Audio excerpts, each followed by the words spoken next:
ওগো পয়গম্বর, আপনি আমাকে একটু বলবেন কি না, যখন আপনার জানটাকে কবজ করেছি তখন আপনার কেমন লেগেছে? আপনার তখন কেমন লেগেছে, কেমন মনে হয়েছে? পয়গম্বর ইদ্রিস বলেন, ওগো মালাকুল মাউত, আপনি আমার জানটাকে যখন কবজ করলেন আমার এমন লেগেছে, এতটা যন্ত্রণা, এতটা ভয়াবহতা, এতটা কষ্ট আমার লেগেছে। কেমন লেগেছে?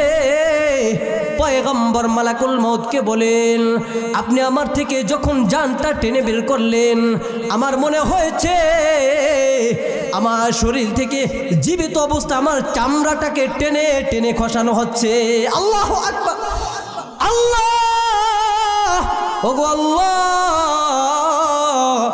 আপনি আমাদের সকলকে এই যন্ত্রণা থেকে হেফাজত করেন। সকলে বলেন না আমিন, আরো জোরে বলেন না আমিন। সকলে কি ঘুমিয়ে গেছেন?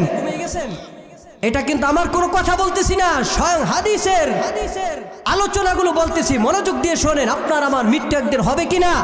হবে না? মৃত্যু হবে না? সবারই মৃত্যু হবে।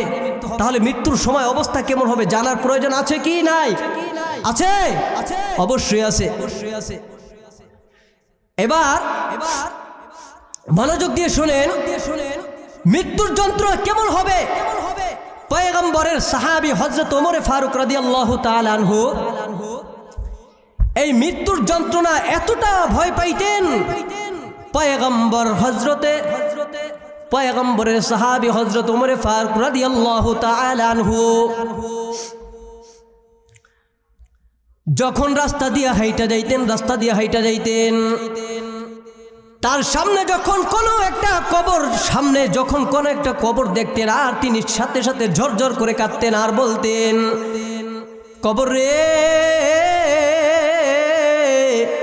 এ কবর, তোর কাছে নাই কোনো সাথী, নাই কোনো বাতি। ও কবর, তোর কাছে নাই কোনো সাথী, নাই কোনো বাতি।